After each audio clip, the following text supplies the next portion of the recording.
मित्रांनो, मी कल्याणी. आजच्या व्हिडिओच्या माध्यमातून आपण जाणून घेणार आहोत विद्राव्य खताबद्दल. तर मित्रांनो, मार्केटमध्ये वेगवेगळ्या प्रकारचे विद्राव्य खत उपलब्ध असतात.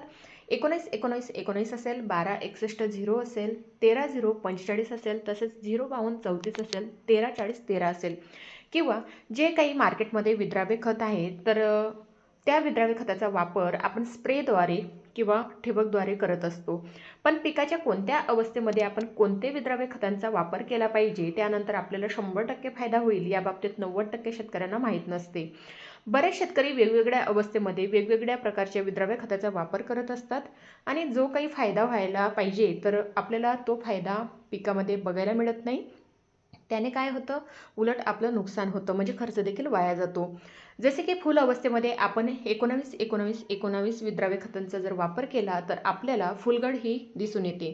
त्यामुळे मित्रांनो, विद्राव्य खतांचा वापर आपण कोणत्या अवस्थेमध्ये करायचा जेणेकरून आपल्याला चांगल्या प्रकारे 100% फायदा होईल, चांगल्या प्रकारे रिझल्ट बघायला मिळेल आणि आपल्या उत्पादनात वाढ होईल.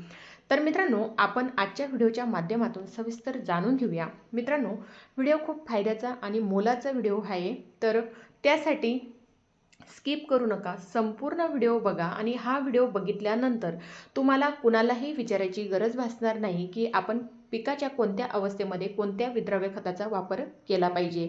त्यासाठी व्हिडिओ संपूर्ण बघा, स्किप करू नका. आणि तुम्ही जर माझ्या चॅनलवर नवीन असणार तर अशाच नवनवीन महत्त्वाच्या माहितीसाठी चॅनलला सबस्क्राईब करून घ्या. तर मित्रांनो, सर्वात प्रथम जे काही विद्राव्य खत आहे ते म्हणजेच 19-19-19. तर मित्रांनो, हा जो ग्रेड आहे याच्यामध्ये नत्र, स्फुरद आणि पालाश हे तिन्ही कॉन्ट्रेशन मध्ये आहे. तर म्हणजे सर्व समान, म्हणजे 19-19% आहे. त्यामुळे याचा वापर ज्या वेळेस आपण पिकाची लागवड करतो तर शासकीय पिकाची वाढ होण्यासाठी आपण 19-19-19 खताचा वापर करू शकतो. पेरणीनंतर किंवा म्हणजेच लागवडीनंतर जर आपण 19-19-19 या खताचा वापर केला तर जे काही पिकाची वाढ असते, झाडाची वाढ असते, ती यशस्वीरित्या चांगल्या प्रमाणात होत असते. झाड निरोगी राहतं आणि झाडांमध्ये प्रकाश संश्लेषण क्रिया चांगल्या प्रमाणात होत असते. झाड निरोगी असल्यामुळे स्वतःचे अन्न स्वतः तयार करत असतं. त्यामुळे कांदा असेल, हरभरा असेल, गहू असेल, कोणत्याही पिकामध्ये याचा वापर केला तर सुरुवातीच्या अवस्थेमध्ये आपण 19-19 खताचा वापर करून चांगल्या प्रकारे फायदा करून घेऊ शकतो. तसेच मित्रांनो, जे काही नंबर 2चं विद्राव्य खत आहे ते म्हणजेच 12-61-0. तर मित्रांनो, 12-61-0 हे जे काही विद्राव्य खत आहे त्याच्यामध्ये 12% नत्र आहे, 61% स्फुरद आहे आणि 0% पालाश आहे. म्हणजे याच्यात पालाशचे प्रमाण नाही आहे. म्हणजेच आपल्या झाडामध्ये जास्तीत जास्त मोठ्या प्रमाणात फुटवे येण्यासाठी आपण याचा वापर करू शकतो. तर मित्रांनो, या खताचा वापर केल्यानंतर जास्तीत जास्त झाडाला जेवढ्या प्रमाणात फुटवे येतील तेवढ्या प्रमाणात अधिकाधिक फुलधारणा होईल. त्यासाठी मित्रांनो, फुटव्यांची संख्या वाढवण्यासाठी आपण 12-61-0 या विद्राव्य खताचा वापर करू शकतो. या विद्राव्य खताचा वापर आपण फवारणीमध्ये जर करत असणार तर प्रथम आपल्याला प्रतिपंप 100 ग्रॅम एवढं आपल्याला फवारणीतून याचा वापर करायचा आहे. त्यानंतर मित्रांनो, जे काही नंबर 3चं विद्राव्य खत आहे तर ते म्हणजेच 13-0-45. तर मित्रांनो, 13-0-45 या विद्राव्य खतामध्ये 13% नत्र आहे, स्फुरद हे 0% आहे आणि 45% पालाश आहे. तर मित्रांनो, ज्या वेळेस झाडामध्ये फळ अवस्था सुरुवात होते तर फळांना चांगल्या प्रमाणे पोषण मिळण्यासाठी, चांगल्या प्रकारे रंग येण्यासाठी, चकाकी येण्यासाठी जे काही याच्यातलं पोटॅश आहे तर पोटॅश चांगल्या प्रकारे झाडाला फायदा करून देत असतं. म्हणजेच फळांना चांगल्या प्रकारे पोषकता मिळते. तर बरेच शेतकरी 13-0-45 या विद्राव्य खताचा वापर फळ अवस्थेमध्ये करत असतात. तर मित्रांनो, सर्वात महत्त्वाची गोष्ट, जर 13-0-45 या विद्राव्य खताचा वापर करत असणार तर ज्या वेळेस फुलाचं रूपांतर फळांमध्ये व्हायला सुरुवात होते त्यावेळेस जर तुम्ही याचा वापर केला तर अधिक फायदेशीर ठरते.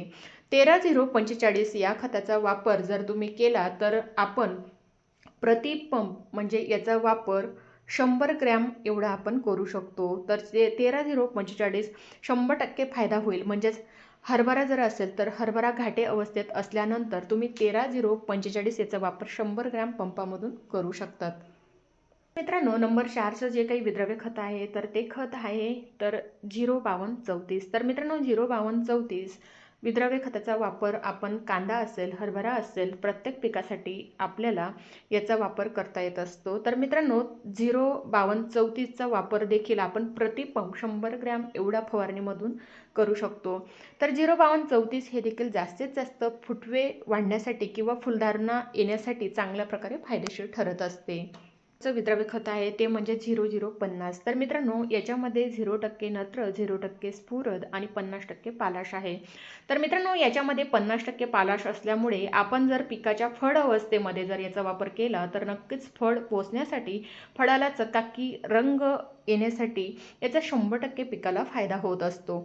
तसेच याच्यामध्ये गंधकसुद्धा 17.5% एवढं उपलब्ध असतं. तर या गंधकाचा फायदा देखील पिकांना होत असतो. तर मित्रांनो हे विद्राव्य खत आपण अशा पद्धतीने पिकाच्या योग्य अवस्थेमध्ये जर वापर केले तर नक्कीच आपला खर्च वाया न जाता 100% आपल्याला चांगल्या प्रकारे पिकांमध्ये फायदा बघायला मिळतो. तर मित्रांनो माहिती कशी वाटली? आवडल्यास जास्तीत जास्त शेअर करा, व्हिडिओला लाईक करा आणि चॅनलला अशाच नवनवीन महत्त्वाच्या माहितीसाठी सबस्क्राईब करून ठेवा. मित्रांनो तुम्हाला जर कमी खर्चात रेकॉर्ड ब्रेक उत्पादन जर मिळवायचं असेल तर आत्ताच प्ले स्टोअरला जाऊन अमृत पॅटर्न ॲप डाउनलोड करा.